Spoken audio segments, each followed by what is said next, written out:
Hello everyone, नमस्कार। Welcome to Monk tutorial.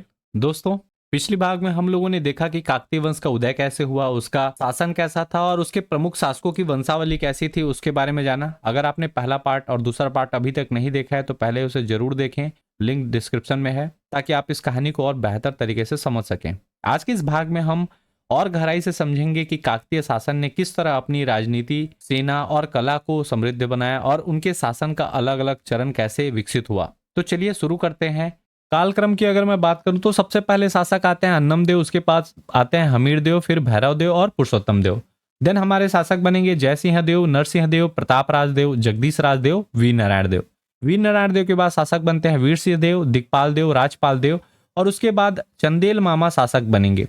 Chandel मामा की हत्या कर देते हैं कौन? दलपत देव, और इसके पश्चात राजा बनेंगे दलपत देव। आज की क्लास हमारी बेसिकली दलपत देव से हम लोग स्टार्ट करेंगे। प्रीवियस 2 क्लासों में हम लोग चंदेल मामा तक पहुंच चुके हैं। इसके अलावा जो इंपॉर्टेंट शासक हैं वो आपके सामने हाईलाइटेड हैं। ये जो शासक रहेंगे इनको हमेशा आपको याद रखना है। कोड जो है वो पहले ही बताया हूं मैं, अह भैर पुरु प्रतराज दिल आज दरिया में ही, भू भय चोरु प्रफुल्ल प्रविभकम। और ये कोड डिकोड करने के लिए पार्ट 1 में है, तो आप चाहें तो उसको जाकर देख सकते हैं अगर आप लोगों ने अभी तक नहीं देखा है। चलिए स्टार्ट करते हैं हमारे आज के शासक दलपत देव से। इनका शासनकाल 1731 से लेकर 1774 ईस्वी तक रहता है। याद रखिएगा, दलपत देव वो शासक हैं जिन्होंने रक्षाबंधन के शुभ मुहूर्त पर अपनी मां के साथ वो चंदेल मामा को राखी बांधने जाते हैं और समय देखकर ही चंदेल मामा की हत्या कर देते हैं। ये कहानी मैं आपको पिछली क्लास में बता चुका हूं। अब कहानी हम लोग यहां से आगे बढ़ाते हैं। दलपत देव ने क्या किया? दलपत देव ने बस्तर के समीप ही अपने नाम से एक शहर बसाया, एक नगर बसाया और उस नगर का नाम रखा जगदलपुर। याद रखिएगा, दलपत देव का जो शहर था वो दलपुर था और ये जगदलपुर के नाम से जाना जाता है। याद रखिएगा, इन्होंने शहर जब जगदलपुर बसाया तब इनकी राजधानी कहां हुआ करती थी? बस्तर ही इनकी राजधानी थी। जगदलपुर अभी शहर बसाया है, अभी राजधानी नहीं बनाया है। अब इनका शासनकाल देखिए, ये जब राजा बनते हैं इसके 10 साल बाद 1741, अब 10 साल बाद आ जाते हैं 1741 में छत्तीसगढ़ वाले क्षेत्र में। इस समय 1741 में अगर आपको याद होगा तो कलचुरी शासन हम लोग देखते हैं। 1741 में होता है भास्कर पंथ का आक्रमण। 1741 में भास्कर पंथ के आक्रमण से कलचुरी मराठों के अधीन आ चुके थे। तब यही काकतीय शासक थे, अर्थात ये जब काकतीय शासक थे तो इनके शासनकाल के 10 साल बाद मराठों का आक्रमण हो जाता है। किनके ऊपर? कलचुरियों के ऊपर, और स्पेशली पूछा जाए तो रतनपुर के कलचुरियों के ऊपर आक्रमण हो जाता है, जो हम लोग कलचुरी काल में देख चुके हैं।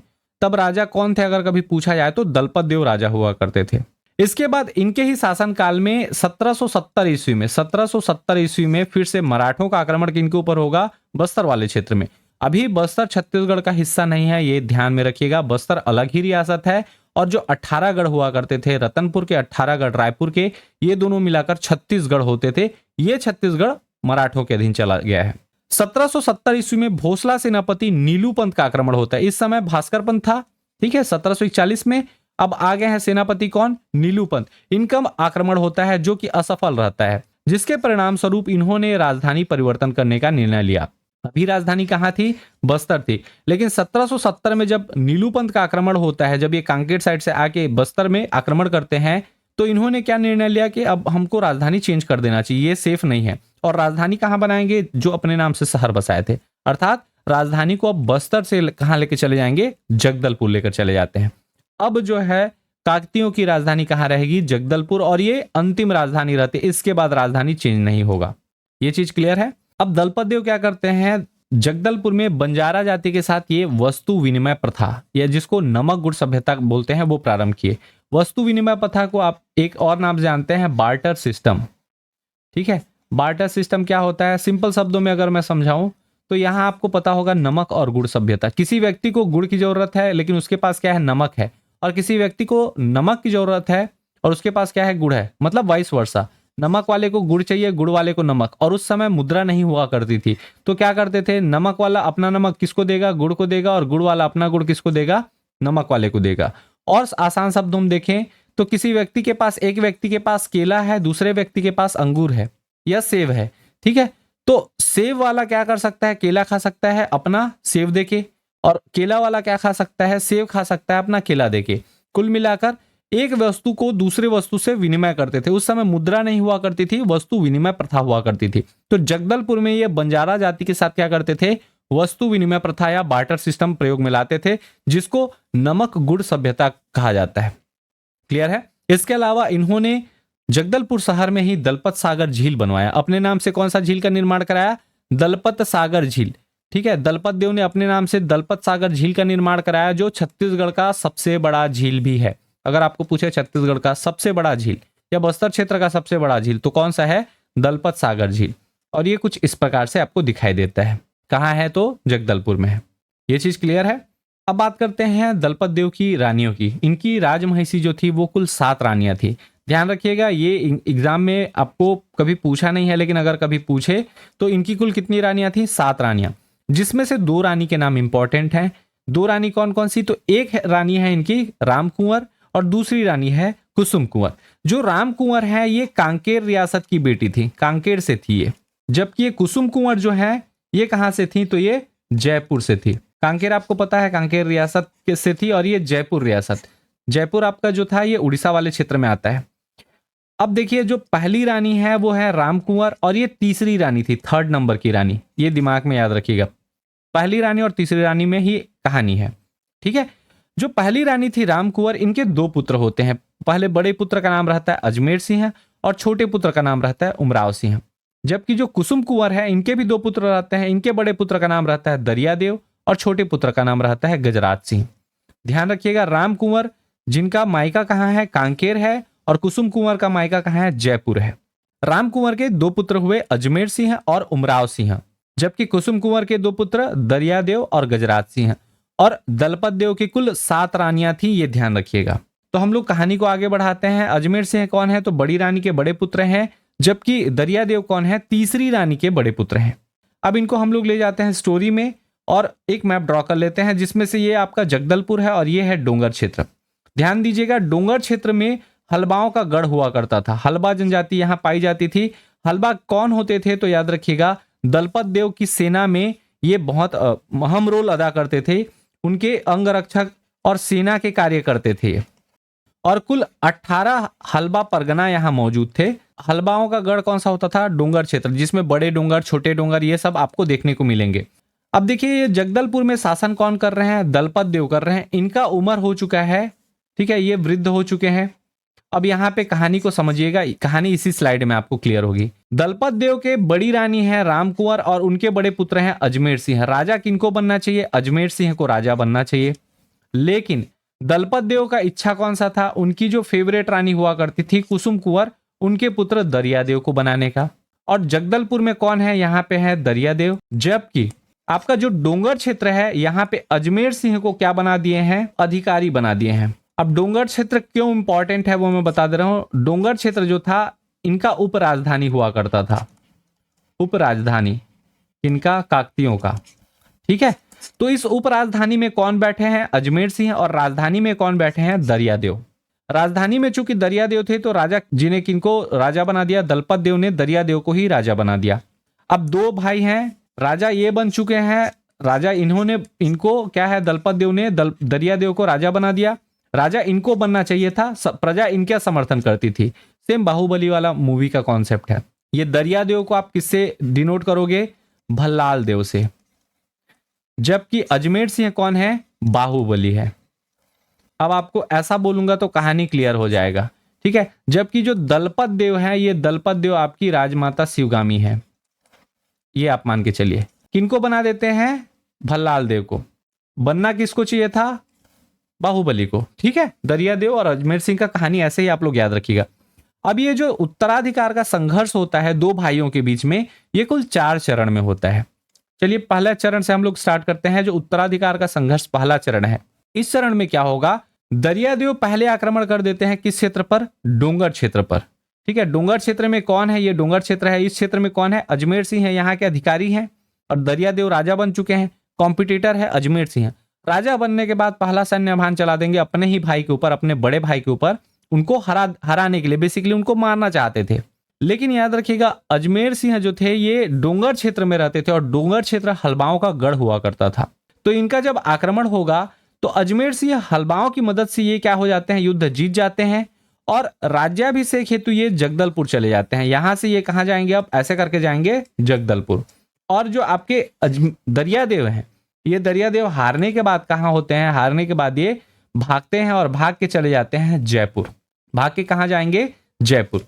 जयपुर नरेश कौन? विक्रमदेव। अब ये जयपुर ही क्यों जाते हैं तो आपको पता होगा, दरियादेव का मामा घर है कहाँ? जयपुर। जयपुर से इनकी माँ आई थी कुसुम कुंवर। ठीक है, अब दरियादेव चले जाएंगे कहाँ भागकर? जयपुर नरेश विक्रमदेव के शरण में। पहला संघर्ष का चरण खत्म हुआ, जिसमें दरियादेव आक्रमण किया अजमेर सिंह पर, हार गए और भाग के चले गए कहाँ? जयपुर। ये पहला चरण हो गया। दूसरे चरण में आने के लिए सबसे पहले देखिए, राज्याभिषेक के लिए अजमेर सिंह कहाँ पहुंच चुके हैं? हमारे जगदलपुर पहुंच चुके हैं। अब दूसरे चरण में आते हैं, जगदलपुर में बैठे हैं अजमेर सिंह। अब आता है उत्तराधिकार का संघर्ष, दूसरा चरण, जिसमें जयपुर से आएंगे कौन? दरियादेव, और इनके ऊपर आक्रमण कर देंगे। और इसके साथ जयपुर नरेश जो रहेंगे वो कौन रहेंगे? विक्रमदेव, क्योंकि उनका सपोर्ट में गए हैं मामा घर से, चाहे वो मामा के बेटे हो, मामा के भाई हो या मामा हो, ये रिश्ता स्टेब्लिश नहीं हो पाया है, लेकिन याद रखिएगा वो उनके मामा वाले क्षेत्र से थे। तो दरियादेव और जयपुर नरेश विक्रमदेव दोनों मिलकर अजमेर सिंह पर क्या कर देंगे? हमला कर देंगे। अब दो लोग आ गए, और चूंकि हलबाओं का गढ़ डूंगर क्षेत्र था, हलबा यहाँ थे नहीं, यहाँ राजा बन के कौन है? अजमेर सिंह। अजमेर सिंह की जो सेना थी वो सपोर्ट करती थी किसको? दरियादेव को। तो अजमेर सिंह यहाँ फिर हार जाते हैं, सेना लोग धोखा दे देते हैं अजमेर सिंह को। अजमेर सिंह और दरियादेव के जब बीच में युद्ध होता है तो अजमेर सिंह हारने के बाद फिर भागकर कहाँ चले जाएंगे? डोंगर क्षेत्र। अब डोंगर क्षेत्र पहुंचने के बाद क्या होता है, वो हलबाओं को फिर से क्या करते हैं? संगठित करते हैं। यहाँ जो भी हलबा जनजाति वाले लोग रहते हैं उनको फिर से एकत्रित करते हैं। हलबा वाले फिर इनको अपना राजा ही मानते हैं और सपोर्ट करते हैं। अब इसके बाद चरण आता है उत्तराधिकार का संघर्ष, तीसरा चरण में क्या होगा? फिर से ये डोंगर क्षेत्र पहुंच चुके हैं, और जगदलपुर में आपका कौन आ चुका है? दरियादेव वापस राजा बन चुके हैं। अब इस बार अजमेर सिंह हलबाओं को इकट्ठा करेगा, और उसके बाद फिर आक्रमण कर देंगे किसके ऊपर? दरियादेव के ऊपर। दरियादेव और अजमेर सिंह के बीच में युद्ध होता है, और इस युद्ध में कौन जीत जाएगा? तो याद रखिएगा, इस युद्ध में जीत जाते हैं हमारे अजमेर सिंह, क्योंकि इस बार फिर से हलबा लोग अच्छी संख्या में आए थे, और दरियादेव के पास जो जयपुर नरेश का सपोर्ट था विक्रमदेव का, वो सपोर्ट जा चुका था जयपुर वापस। दरियादेव इसमें हार जाते हैं, और हारने के बाद दरियादेव भागकर पुनः जयपुर नरेश विक्रमदेव की शरण में ले लेते हैं, उनके पास चले जाते हैं। साथ ही इस बार जयपुर नरेश जो थे उनके फ्रेंड बन चुके थे मराठे और अंग्रेज, तो उनके साथ अच्छा संबंध होने के कारण ये बोलते हैं कि हम लोग दो लोग तो काफी नहीं हो रहे हैं, एक काम करते हैं, हम लोग अंग्रेजों और मराठों को भी इसमें शामिल कर लेते हैं, वो हमारा सपोर्ट करेंगे, मेरा अच्छा फ्रेंडशिप है उनके साथ, ये सजेशन देते हैं कौन? विक्रमदेव। अब इसके बाद उत्तराधिकार का संघर्ष, चौथा चरण आता है, जब इनको दरियादेव को हराकर अजमेर सिंह फिर से कहां बैठे हैं? जगदलपुर में। और आपके जो हलबा जनजाति वाले लोग थे, हलबा लोग, वो फिर से डोंगर क्षेत्र वापस जा चुके हैं। अब अजमेर सिंह अकेले हैं, और माड़िया वाले लोग यहाँ हैं, और दूसरी जनजाति के लोग हैं जो वफादार हैं किसके? दरियादेव के। अब फिर से दरियादेव इनके ऊपर आक्रमण करते हैं। ये फाइनल आक्रमण रहेगा उत्तराधिकार का संघर्ष, चौथा वाला। दरियादेव के साथ याद रखिएगा जयपुर नरेश विक्रमदेव भी आएंगे, साथ ही अंग्रेज अधिकारी जॉनसन रहेंगे जो अंग्रेज ब्रिटिश सेना लेकर आएंगे। इसके साथ ही मराठा प्रतिनिधि आते हैं त्रयंबक अवीर राव, जो लगभग 20,000 मराठे सैनिकों को लेकर पहुंचते हैं। अब ये जो सेना है, चार सेना अलग अलग, दरियादेव की सेना, जयपुर नरेश विक्रमदेव की सेना, जॉनसन की सेना, और मराठा प्रतिनिधि त्रयंबक अवीर राव की सेना, ये सारी सेना जब मिलती है तो अजमेर सिंह क्या हो जाती है? इनकी जो सेना रहती है वो छोटी हो जाती है। जाहिर सी बात है कि इस युद्ध में ये जीत नहीं पाते इतनी बड़ी सेना के साथ, और इसी युद्ध में दरियादेव जो है वो छलपूर्वक अजमेर सिंह की हत्या कर देते हैं, और अजमेर सिंह की 1777 ईस्वी में मृत्यु हो जाती है। इस मृत्यु के बाद याद रखिएगा हलबाओं का क्रूरता से दमन कर दिया जाता है। जितने हलबा आदिवासी रहते हैं वो जो अजमेर सिंह की सहायता किए रहते हैं उनका क्रूरता से दमन किया जाता है, और इसको इतिहास में एक नाम से जाना जाता है, ताड़ झोंकनी। ताड़ झोंकनी क्या था? तो इसको मैं इमेज एक आपको बना के समझा रहा हूं। ये है आपका ताड़ वृक्ष, और इस ताड़ वृक्ष के नीचे क्या किया जाता था? इसको ढेकी, आप लोग जानते होंगे, ढेकी नुमा आकृति दे दिया जाता था ऐसे करके, यहाँ पे एक आदमी को खड़े कर दिया जाता था। अब इस ताड़ वृक्ष को यहां से खींच कर रखा जाता था, अचानक से इसको छोड़ दिया जाता था, तो ये ताड़ वृक्ष नीचे आकर इस आदमी के ऊपर ऐसे गिरता था, आदमी पूरा हड्डी पसली टूट जाता था, चकनाचूर हो जाता था, इस तरह से मारा जाता था। और इस घटना को ही कहा जाता है ताड़ झोंकनी। ताड़ वृक्ष से, ताड़ वृक्ष को ऊपर में गिराकर आदमी को मारा जाता था, और ये घटना दरियादेव क्या करते थे? ऐसा सजा देते थे हलबा जनजाति के लोगों को। आशा है कि ये जो कहानी है हलबा विद्रोह का संघर्ष आपको समझ आ गया होगा, कहानी कैसे चल रहा है। अब आते हैं हमारे शासक अजमेर सिंह देव के ऊपर। ठीक, जिनका शासनकाल 1774 से 1777 ईस्वी तक था। इनको कहा जाता है क्रांति का मसीहा। इनके शासनकाल में इनकी जो राजधानी थी वो थी जगदलपुर, काकतियों की चतुर्थ और अंतिम राजधानी, जो इनके पिता दलपत देव ने बनाया था। यह दलपत देव के पटरानी के पुत्र थे। अर्थात पटरानी कौन? इनकी माता का नाम मैं आपको पहले ही बता चुका हूँ, राम कुंवर, जो कि कांकेर की राजकुमारी थी। तो कांकेर की राजकुमारी और राजा की पटरानी के क्या थे? ये पुत्र थे। इन्होंने राजा बनने से पूर्व जो है ये डोंगर क्षेत्र के अधिकारी पद पर नियुक्त थे। राजा ऐसे ही करते थे, जो बेटे होते थे उनको अलग अलग क्षेत्र में प्रांताध्यक्ष, अधिकारी, राष्ट्रपति घोषित करके रखते थे, ताकि वो जो भी नियम कानून है, व्यवस्था है, उसको सही से बना कर रखें। अजमेर सिंह क्यों फेमस है इतिहास में? तो याद रखिएगा, इनको बस्तर का परला जनजाति विद्रोह या हलबा विद्रोह के नेतृत्वकर्ता के रूप में जाना जाता है। ध्यान रखिएगा, परला जनजाति विद्रोह या हलबा विद्रोह एक ही विद्रोह का नाम है। आपको ये नाम भी अगर कहीं दिखता है तो कंफ्यूज नहीं होना है, परला जनजाति विद्रोह या हलबा विद्रोह। ठीक है, यह उत्तराधिकार वाला संघर्ष था जो हलबा विद्रोह था। इसके अलावा इसमें अंतिम रूप से जो इनके छोटे भाई रहते हैं दरियादेव, जो कूटनीतिक रूप से जयपुर के नरेश विक्रमदेव, अंग्रेज अधिकारी जॉनसन और मराठा प्रतिनिधि त्रयंबक अवीर राव के सहयोग से इनकी हत्या करते हैं। और फाइनली जीतते कौन है? तो इनसे जीतते हैं दरियादेव। इनके ही शासनकाल में, अजमेर सिंह के शासनकाल में हुआ रहता है हलबा विद्रोह। तो हलबा विद्रोह को मैं कहानी समझा चुका हूं, लेकिन बेसिक पॉइंट आपको पता रहने चाहिए। हलबा विद्रोह कहाँ हुआ था? तो याद रखिएगा, बस्तर में हुआ था। इसका कारण क्या था? इस विद्रोह का कारण कभी भी आपको पूछे तो इस विद्रोह का कारण था उत्तराधिकार को लेकर युद्ध। दो भाइयों के बीच में राजा बनने को लेकर युद्ध था। दो भाई कौन? अजमेर सिंह और दरियादेव। इन दोनों के बीच में उत्तराधिकार को लेकर संघर्ष हुआ, जिसमें फाइनली जीते कौन? दरियादेव। और अजमेर सिंह की 1777 में हत्या कर दी जाती है। याद रखिएगा, 1777। ठीक है, उसके बाद भी ये विद्रोह चलेगा, इसलिए ये हलबा विद्रोह के नाम जाना जाता है। अगर 2 साल और नहीं चलता तो ये सिर्फ अजमेर सिंह का विद्रोह बनकर रह जाता, लेकिन अजमेर सिंह की मृत्यु के बाद भी ये विद्रोह चलता है, इसलिए इस विद्रोह को हलबा विद्रोह कहा जाता है। इसमें क्या हुआ? तो इसके नेतृत्वकर्ता, पहले अगर हम लोग जाने तो इसके नेतृत्वकर्ता थे अजमेर सिंह, जिनकी मृत्यु हो जाती है 1777 में। और इसके बाद भी यह विद्रोह जो है वो चलता रहता है, यह संघर्ष चलता रहता है। इस संघर्ष में एक चीज आपको ध्यान दिए होंगे तो आप लोगों ने दिया होगा कि बस्तर का जो स्वतंत्र काकतीय वंश था उसका पतन हो गया। अब मराठे, अंग्रेज और बाहरी सत्ता लोग इसमें क्या कर रहे हैं? शासन कर रहे हैं, क्योंकि अभी अंग्रेज भी आ गए, जॉनसन भी इसमें घुस गया, मराठा प्रतिनिधि त्रयंबक अवीर राव भी आ गए। और वो लोग फोकट में नहीं आए हैं, उनको क्या चाहिए? कुछ पैसा चाहिए, कुछ बोनस चाहिए, और धीरे से वो अपना रंग दिखाएंगे दरियादेव को। ठीक है, बस्तर में अंग्रेजों और मराठों के खिलाफ ये प्रथम प्रलेखित विद्रोह था।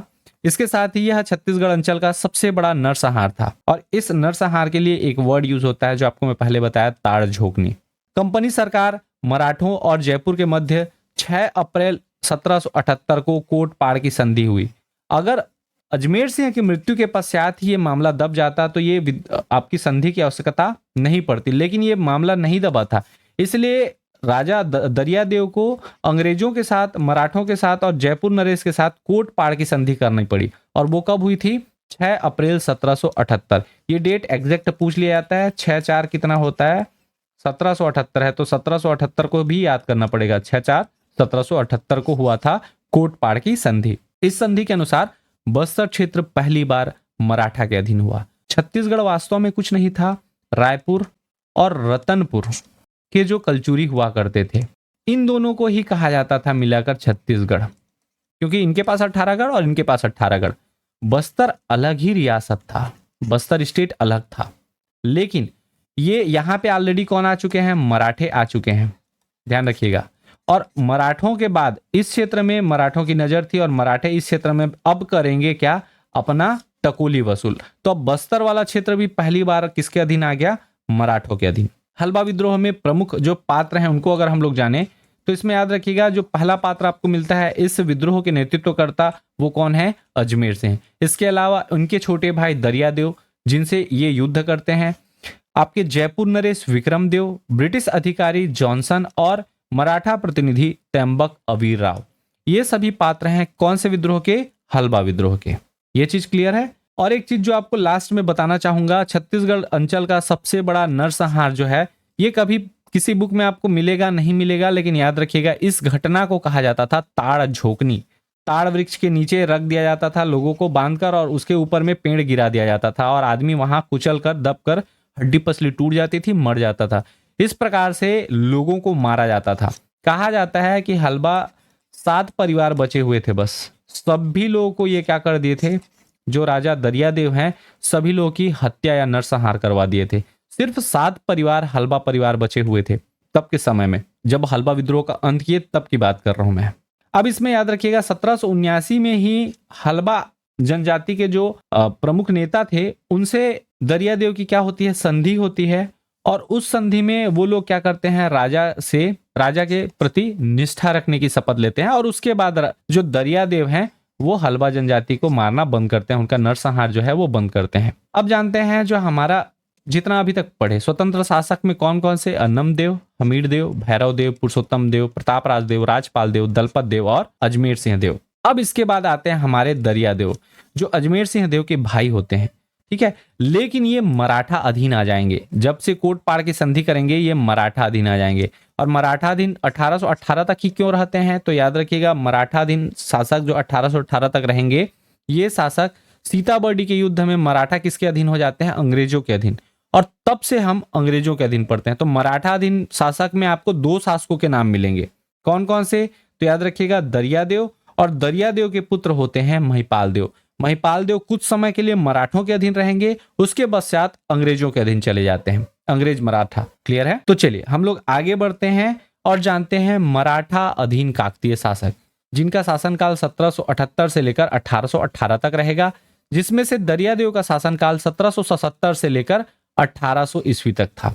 1777 में अजमेर सिंह की मृत्यु के पश्चात ये राजा बनते हैं फाइनली, और 1800 तक ये शासन करेंगे। दरियादेव के बारे में हमको क्या जानना है, तो पहला चीज, वास्तविक उत्तराधिकारी अजमेर सिंह की षड्यंत्र पूर्वक हत्या करके ये शासक बनते हैं, और ये ऐसे पहले शासक हैं जो मराठों के अधीन शासन करेंगे। मराठों के अधीन शासन करने से तात्पर्य है जो त्रयंबक अवीर राव है उनको ये क्या देंगे, टकोली देंगे। आगे वो भी घटना हम लोग समझेंगे। ये क्या करते हैं, 1777 में राजा बनते हैं और उसके बाद 6 अप्रैल 1778 को ये क्या करते हैं, कोटपाड़ की संधि, और उसमें फिर ये घटनाएं होंगी। तो मराठों के अधीन प्रथम शासक कौन है, आपके दरियादेव।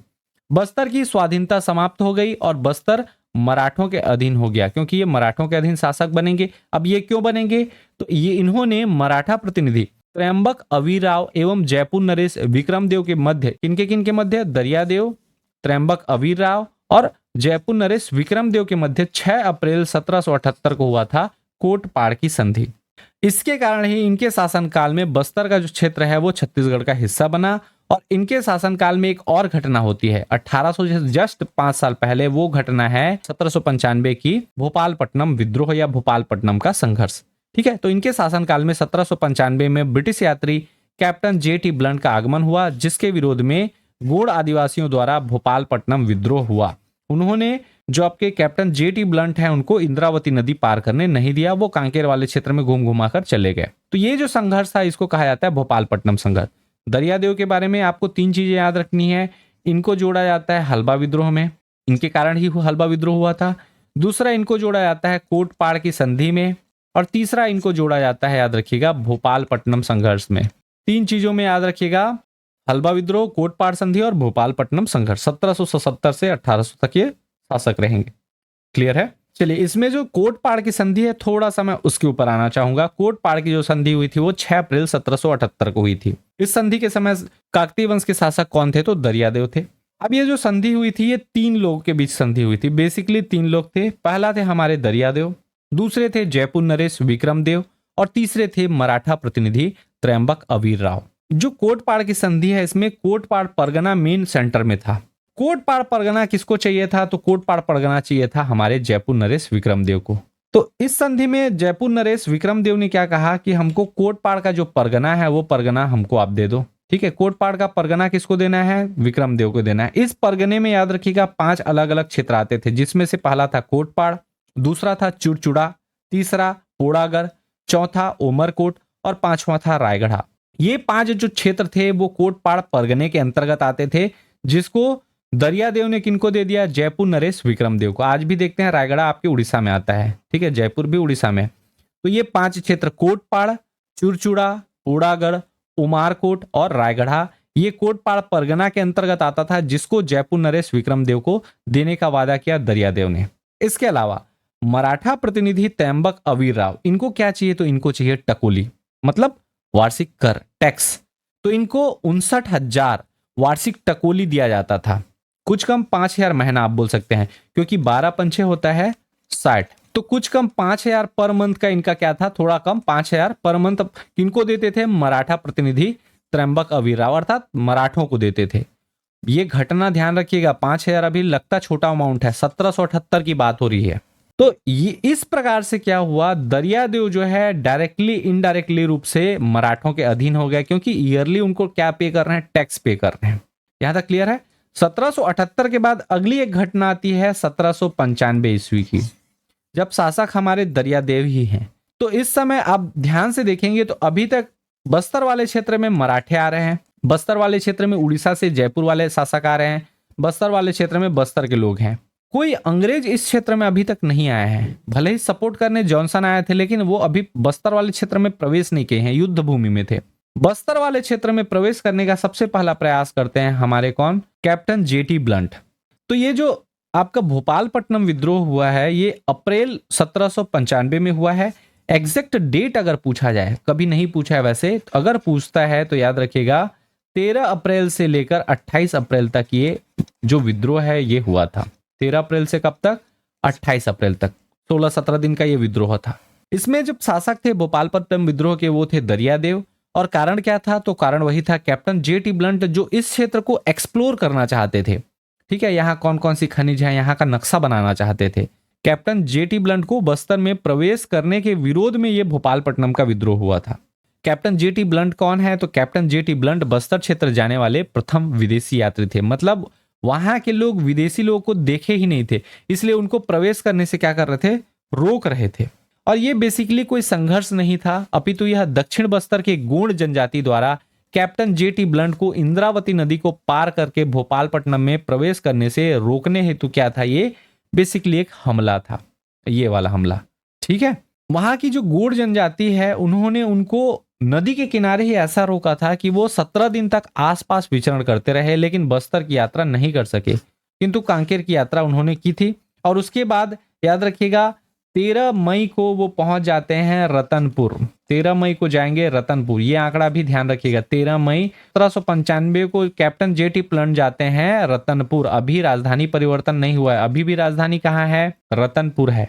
और डेट की अगर मैं बात करूं, भोपालपट्टनम विद्रोह का एग्जैक्ट डेट क्या है, तो 13 अप्रैल से लेकर 28 अप्रैल 1795 तक यह विद्रोह हुआ था। कारण समझ गया किनको रोकने के लिए था, तो कैप्टन जेटी ब्लंट को। अब थोड़ा सा हम लोग फिर से पृष्ठभूमि में जाते हैं। जितने शासक हैं दरियादेव तक देख लिया। दरियादेव के बाद याद रखिएगा आंग्ल मराठाधीन शासक आएंगे 1818 से 1854 तक। कौन कौन से, महिपाल देव और भूपाल देव। इसके बाद 1854 के बाद ब्रिटिश अधीन शासक आ जाएंगे हमारे 1854 से लेकर 1947 तक, जिसमें हमको मिलते हैं मुख्य नाम भैरम देव, रानी चोरिस, रुद्र प्रताप देव, प्रफुल्ल कुमारी और प्रवीर चंद्र भंजदेव। प्रवीर चंद्र भंजदेव वो व्यक्ति हैं जिन्होंने भारत संघ में विलय के लिए हस्ताक्षर किया। इसके बाद स्वतंत्र भारत में विजय चंद्र भंजदेव, भरत चंद्र और कमल चंद्र शासक बनते हैं। जो शासक नहीं बोलेंगे, इस वंश के राजा हैं। हम लोग आते हैं आंग्ल मराठा अधीन हमारे शासक कौन, महिपाल देव के ऊपर। देखिए महिपाल देव का जो शासनकाल था वो 1800 से लेकर 1842 था। इसमें ध्यान से देखेंगे तो 1800 से लेकर 1818 तक ये किनके अधीन थे, तो मराठों के अधीन। उसके बाद आते हैं आंग्ल मराठा अधीन। मतलब कुछ समय ये क्या थे, मराठों के अधीन थे और कुछ समय आंग्ल मराठा अधीन। पहला चीज इनके बारे में क्या जानना है, तो याद रखिएगा ये दरियादेव के ज्येष्ठ पुत्र थे, उनके बड़े बेटे थे। और दरियादेव की बहुत सारी नीतियां इनको पसंद नहीं थी। जैसे दरियादेव ने किया था कोटपाड़ की संधि, उसका सबसे ज्यादा विरोध जो है उनके बड़े पुत्र महिपाल देव ने किया था कि कोई जरूरत नहीं है उनको कुछ देने का। मराठों से भी ये खींचते थे। मराठे क्या है, हर साल कितना ले जाते थे, 59,000 वार्षिक टकोली ले जाते थे, जो इनको पसंद नहीं था कि हम राजा हैं, राजा किसको टैक्स देता है, हम टैक्स नहीं देंगे। तो ये स्वयं को स्वतंत्र शासक घोषित कर देते हैं। इट मीन्स मराठों को टकोली देना बंद, हम लोग नहीं देंगे भैया 59,000। और ये काकतीय वंश के इकलौते ऐसे राजा हैं जिन्होंने कोटपाड़ की संधि जो 6 अप्रैल 1778 को इनके पिता के द्वारा की गई थी उसका उल्लंघन करते हैं और टैक्स या टकोली नहीं देते हैं किनको, मराठों को। इसके बाद मराठे क्या करते हैं 1809 में, ये 1800 में बने हैं याद रखिएगा, 8-9 साल तक ये क्या नहीं दिए हैं, टकोली नहीं दिए हैं, टैक्स नहीं भेजे। मराठों को पता चला इनका टैक्स क्यों नहीं आ रहा है, तो मराठों ने भोसला शासक जो रहते हैं उस समय ब्यंको जी, उन्होंने 1809 में अपने सेनापति रामचंद्र बाग को बस्तर पे आक्रमण करने के लिए भेजा, जिसमें महिपाल देव क्या हो जाते हैं, पराजित हो जाते हैं, हार जाते हैं। अब इतने साल से तो टैक्स दिए नहीं थे भैया, 8-9 साल हो गया तुम्हारा टैक्स पे नहीं किए हो, बहुत सारा टैक्स हो जाता है। अब 59 इंटू आप क्या कर लो, 9 साल कर लो, बहुत ज्यादा हो गया अमाउंट। तो एक काम करते हैं, युद्ध परिणाम में हम निकालते हैं, तुम्हारा एक परगना है सिहावा परगना धमतरी में, उसको हमको दे दो। अर्थात जो सिहावा परगना रहती है वो 9-10 साल का टकोली के एवज में ये लोग ले लेते हैं, कौन, मराठे लोग। किससे, महिपाल देव से। सिहावा परगना आप किसके अंदर चला गया, मराठों के अंदर। इसके शासनकाल में ही जो महिपाल देव रहते हैं, इन्हीं के शासनकाल में, अब चूंकि ये सिहावा किसके अंतर्गत चला गया, मराठों के अंतर्गत, और 1818 में पूर्ण रूप से अंग्रेज आ जाएंगे, अंग्रेज और मराठों का वो चलेगा। और उसके बाद सबसे ज्यादा जनजाति लोगों से, वहां के आदिवासियों से क्या वसूला जाता है, तो टैक्स वसूला जाता है। अब टैक्स वसूली के खिलाफ इनके शासनकाल में परलकोट के जो जमींदार रहते हैं, कौन, गेन सिंह, उन्होंने क्या कर दिया था, विद्रोह कर दिया था, जिसको कहा जाता है परलकोट विद्रोह। इसके नेतृत्वकर्ता जाने जाते हैं गेन सिंह, जो किया था 1824-25 में इनके शासनकाल में। इसको आप लिंक करना है तो कैसे लिंक कर सकते हैं, जब आपका सीताबर्डी का युद्ध हो उसके 6 साल बाद 1824 में और 25 तक, ठीक है, 1824 में स्टार्ट हुआ था, 25 में गेन सिंह की मृत्यु के बाद फर्स्ट वीक में ही आपका, मतलब पहले महीने में ही आपका क्या हो जाता है, समाप्त हो जाता है, गेन सिंह की हत्या कर दी जाती है, उनको फांसी चढ़ा दिया जाता है। तो पहला चीज याद रखिएगा, महिपाल देव कौन थे, दरिया देव के ज्येष्ठ पुत्र थे, स्वयं को स्वतंत्र शासक घोषित करेंगे, मराठों को तकोली देना बंद कर देंगे, कोटपाड़ की संधि का उल्लंघन करेंगे।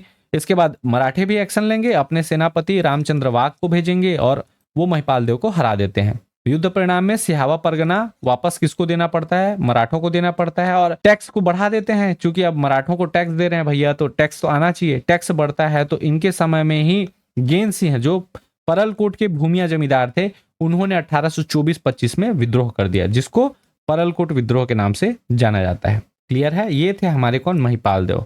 अब थोड़ा सा हम लोग जान लेते हैं परलकोट विद्रोह के बारे में, जो 1824-25 में हुआ था। परलकोट विद्रोह 2 महीने का खेल है, पहला चीज ये ध्यान रखिएगा। इसका प्रारंभ कब हुआ था, तो 24 दिसंबर 1824 को हुआ था। 24/12/24 ऐसे याद रख सकते हैं, 1800 का डेटा है, 24 दिसंबर 2024 को हुआ था कौन सा, परलकोट विद्रोह का प्रारंभ। इस विद्रोह के समय जो शासक थे वो कौन थे, हमारे महिपाल देव थे। महिपाल देव कौन है, दरिया देव के ज्येष्ठ पुत्र हैं। इस विद्रोह का, परलकोट विद्रोह का नेतृत्वकर्ता किन्हें माना जाता है, तो याद रखिएगा परलकोट विद्रोह के नेतृत्वकर्ता हैं गेन सिंह, जिनकी पदवी थी भूमिया जमींदार, और ये परलकोट के जमींदार थे। ठीक है, परलकोट के जमींदार ही परलकोट वाले क्षेत्र में क्या करते हैं, विद्रोह करते हैं, और भूमिया राजा भी माना जाता था इनको, भूमिया राजा, कहीं कहीं आपको भूमिया राजा देखने को मिलेगा, क्योंकि ये इनकी पदवी थी, भूमिया राजा। परलकोट विद्रोह करने का मुख्य कारण क्या था, तो ध्यान में रखिएगा, परलकोट विद्रोह का मुख्य कारण था अंग्रेजों का शोषण। ठीक है, अंग्रेज चूंकि आ चुके थे, 1818 में सीताबर्डी का युद्ध हुआ, मराठों को हरा चुके हैं, तो मराठे वाले जितने क्षेत्र हैं उस पर शासन कौन कर रहा है, अंग्रेज कर रहे हैं। और अंग्रेज क्या करते थे, टैक्स को बढ़ा देते थे। ठीक है, उसके एवज में क्या हुआ, उनके शोषण के विरुद्ध में यह विद्रोह हुआ था। इसके अलावा परलकोट विद्रोह का जो उद्देश्य था, मुख्य उद्देश्य, वो लूटपाट व शोषण से मुक्त दुनिया की स्थापना करना था। इस परलकोट विद्रोह का प्रतीक चिन्ह था, वो धावड़ा वृक्ष की टहनी हुआ करती थी। धावड़ा वृक्ष की टहनी को एक गांव से दूसरे गांव माझी जो है वो पकड़कर ले जाते थे। माझी कौन होते थे, तो माझी गांव के मुखिया को कहा जाता था तत्कालीन समय में। तो गांव के मुखिया जो है एक गांव से दूसरे गांव पहुंचाते थे इस खबर को, और रात्रि में विद्रोह करने के लिए ये लोग घटना बनाते थे कि आज हम लोग क्या करेंगे। उसके लिए ये क्या करते थे, गोटुल जो है, कौन सा जगह, गोटुल में बैठते थे और वहां पे डिस्कस करते थे कि हम लोग कल क्या करेंगे। हर दिन की पृष्ठभूमि बनाई जाती थी, हम लोग को करना क्या है। इस परलकोट विद्रोह के जो दमनकर्ता थे, वो दमनकर्ता आपको मिलेंगे चांदा के पुलिस अधीक्षक कैप्टन पेबे। अब ये कैप्टन पेबे को कौन बुलाते हैं, तो याद रखिएगा, आपने छत्तीसगढ़ के एक अधीक्षक का नाम सुना होगा, एगेन्यू। तो कैप्टन एगेन्यू क्या करते हैं, चांदा आपके महाराष्ट्र वाले क्षेत्र में है, तो चांदा के पुलिस अधीक्षक कैप्टन पेबे को बुलाते हैं। और कैप्टन पेबे क्या करते हैं, 10 तारीख को, 10 जनवरी, घटना याद रखिएगा 24 दिसंबर को स्टार्ट हुई है, 10 जनवरी 1825 को क्या करते हैं, परलकोट को पूरा घेर लेते हैं और घेरने के बाद क्या करते हैं, अपने दल बल सेना के साथ घेरेंगे और लड़ाई होता है। आप ध्यान रखिएगा, अंग्रेज अधिकारियों के पास है क्या, गन, जबकि आदिवासी लोग के पास क्या है, धनुष, बाण, भाला। तो गन में वो जीत जाते हैं, आदिवासी जो रहते हैं परलकोट क्षेत्र के, वो गन से वो नहीं कर पाते और हार जाते हैं। अब इसमें जो इस विद्रोह के नेतृत्व करता है गेन सिंह जी, उनको क्या कर लिया जाता है, गिरफ्तार कर लिया जाता है। और गिरफ्तारी के बाद 20 जनवरी 1825 को, ये डेट एग्जाम में कईयों बार पूछा है तो इस डेट को इंपॉर्टेंट रखिएगा, 20 जनवरी 1825 को गेन सिंह जी को उनके ही घर के सामने फांसी दे दी जाती है। अब गेन सिंह जी की यहाँ पे अंग्रेजों के द्वारा हत्या कर दी जाती है और इसके कारण ही गेन सिंह जी को बस्तर का प्रथम शहीद माना जाता है। अब कुछ लोग मेरे को पहले अभी एक वीडियो डाला था, छत्तीसगढ़ का प्रथम शहीद, बस्तर का प्रथम शहीद। बस्तर का प्रथम शहीद कौन है, तो गेन सिंह जी। छत्तीसगढ़ का प्रथम शहीद क्यों नहीं माना जाता, तो ये छत्तीसगढ़ वाले क्षेत्र से थे ही नहीं। अभी वर्तमान छत्तीसगढ़ है, लेकिन तत्कालीन छत्तीसगढ़ आपका जो कलचुरी वाला था वो छत्तीसगढ़ कहलाता था और ये कहलाता था बस्तर। इसलिए बस्तर को आप ध्यान से देखेंगे तो रामायण काल में बस्तर का नाम अलग मिलेगा, महाभारत काल में अलग बस्तर का नाम अलग मिलेगा। बस्तर अलग ही हुआ करता था, स्वतंत्र था बस्तर। लेकिन अब वो छत्तीसगढ़ राज्य का हिस्सा है, राज्य के अंतर्गत है। लेकिन पहले आप प्राचीन काल में देखेंगे तो ऐसा नहीं कि बस्तर पहले से इस वाले क्षेत्र का हिस्सा था। बस्तर में ना तो छत्तीसगढ़ ही बोली जाती है, बस्तर की अपनी एक भाषा है, हल्बी है, और वहां की बहुत सारी प्यारी प्यारी भाषाएं हैं। हम लोग उसको छत्तीसगढ़ से पढ़ते हैं, इसका मतलब वो पहले से छत्तीसगढ़ का हिस्सा था, ऐसा नहीं है। छत्तीसगढ़ का अगर प्रथम शहीद बोला जाए तो वो अलग है और बस्तर का प्रथम शहीद बोला जाए तो अलग है। आज के परिप्रेक्ष्य में मत देखिएगा आप लोग, मैं पहले ही बता दूं, ये बस्तर तब का बस्तर हुआ करता था और बस्तर क्षेत्र का प्रथम शहीद कौन किसे माना जाता है, तो परलकोट विद्रोह के नेतृत्वकर्ता गेन सिंह जी को। क्लियर है। तो परलकोट विद्रोह में बेसिक हमको क्या याद रखना है, बेसिक याद रखना है इसके पात्र, नेतृत्वकर्ता, शासक और जो आपके दमन करता है। परलकोट विद्रोह के समय जो शासक थे वो कौन थे, महिपाल देव थे। इस विद्रोह के नेतृत्वकर्ता गेन सिंह और इस विद्रोह के दमनकर्ता कैप्टन पेबे, जो कि चांदा के पुलिस अधीक्षक थे। उनको बुलाया किसने, तो कैप्टन एगेन्यू ने, छत्तीसगढ़ के जो दूसरे पुलिस अधीक्षक हुआ करते थे। ये चीज क्लियर है।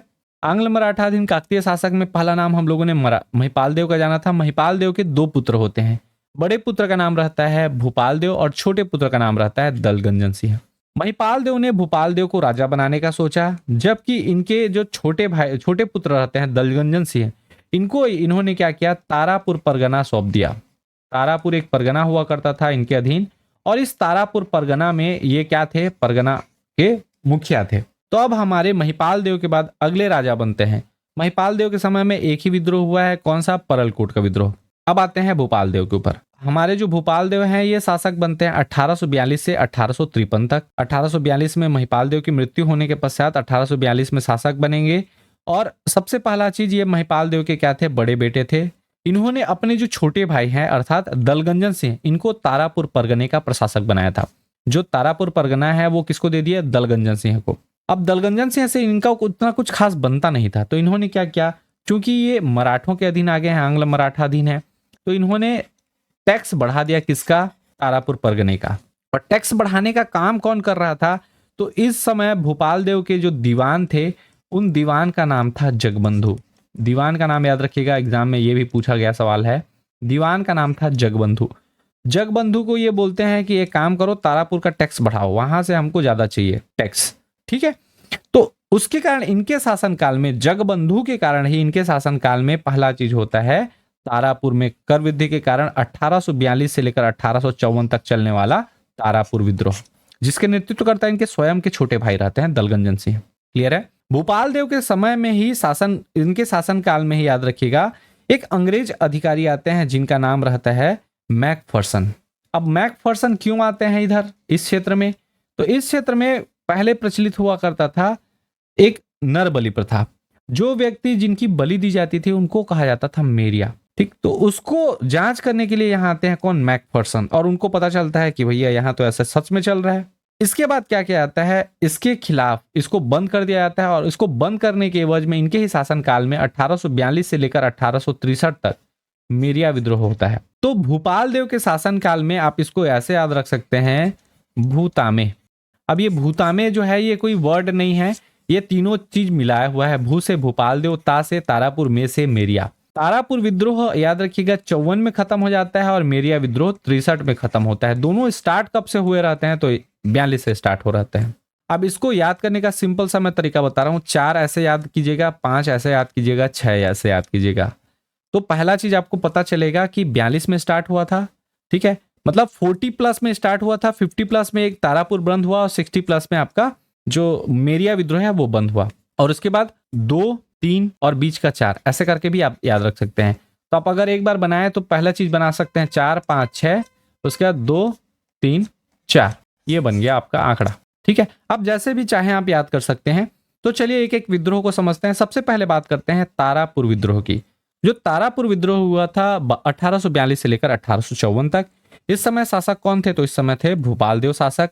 और दीवान कौन था जिन्होंने कर की वृद्धि की थी? तो दीवान थे जगबंधु। ये मेन व्यक्ति हैं जिन्होंने क्या किया, टैक्स बढ़ा दिया, स्पेशली तारापुर परगने का। और तारापुर परगना के जो प्रमुख थे, कौन नेतृत्वकर्ता जो थे, वो थे दलगंजन सिंह। इनके सगे छोटे भाई थे भोपाल देव के। ये तारापुर के जमींदार या प्रशासक थे या उस परगने के मुख्य अधिकारी हुआ करते थे। तारापुर विद्रोह होने का कारण क्या था? तो तारापुर परगने में जो कर वृद्धि है जगबंधु के द्वारा किया गया था, उसके विरोध में दलगंजन सिंह ने यह विद्रोह किया था। इस तारापुर विद्रोह का उद्देश्य क्या है अगर वो जाना जाए तो आर्थिक शोषण से जनता को मुक्त कराने हेतु। क्योंकि आपके जो दलगंजन सिंह थे ये जनता के प्रति एक स्नेह का भाव रखते थे। वो नहीं चाहते थे कि उनकी जो प्रजा है उनका शोषण हो, इसलिए उस शोषण से बचाने के लिए, उस शोषण से मुक्त करने के लिए विद्रोह दलगंजन सिंह ने किया था। इस विद्रोह के दमनकर्ता कौन है? तो आपको मैं पहले बताया हूं, आंग्ल मराठा चूंकि आ चुका है तो अंग्रेज आएंगे और दमनकर्ता रहेंगे नागपुर के रेजिडेंट मेजर विलियम्स, ठीक है। मेजर विलियम्स कौन है? तो नागपुर के रेजिडेंट हैं। रेजिडेंट याद रखिएगा, पुलिस अधीक्षक जो थे कैप्टन एगेन्यू, उनके भी सीनियर हैं ये। तो मेजर विलियम्स इस विद्रोह का वो करेंगे, दमन करेंगे। और विद्रोह का दमन करने में क्या करते हैं? तो याद रखिएगा, जो दलगंजन सिंह हैं इनको जेल में डाल दिए रहते हैं भोपाल देव। और जगबंधु कहाँ चले जाते हैं? मेजर विलियम्स के पास कि ये लोग विद्रोह मान ही नहीं रहे। अब वो यहाँ आते हैं, कौन? मेजर विलियम्स, नागपुर से। कहाँ? आपके तारापुर वाले क्षेत्र में, बस्तर वाले क्षेत्र में। और देखते हैं पूरी कहानी को कि क्या क्या हो रहा है।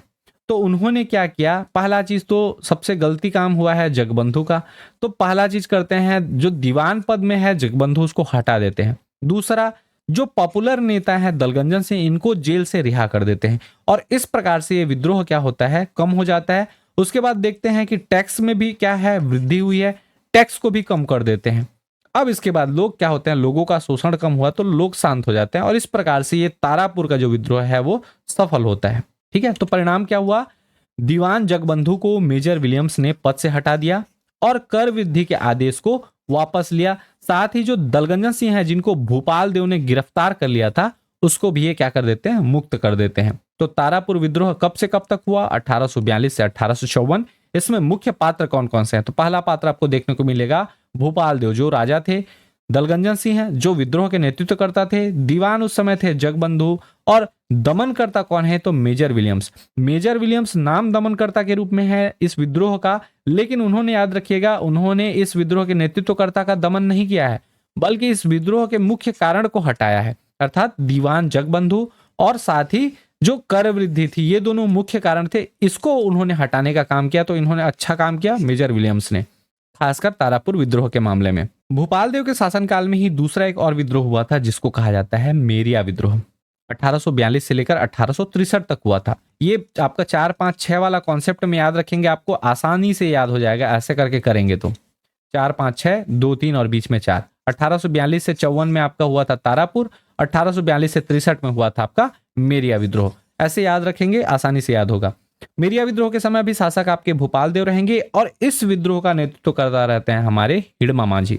इस विद्रोह का कारण क्या था? मेरिया विद्रोह का बेसिक कारण तो याद रखिएगा, उस समय तत्कालीन समय में दंतेश्वरी मंदिर में क्या चलता था? नरबलि प्रथा। और उस नरबलि प्रथा को अंग्रेज लोग क्या किए थे? समाप्त कर दिए थे। नरबलि प्रथा को समाप्त कर दिया कि ये भाई लीगल नहीं है, किसी को आप ऐसे मार नहीं सकते। अब देखिए, जो नरबलि दिया जाता था, जिस व्यक्ति का सर काटा जाता था उसको कहा जाता था मेरिया।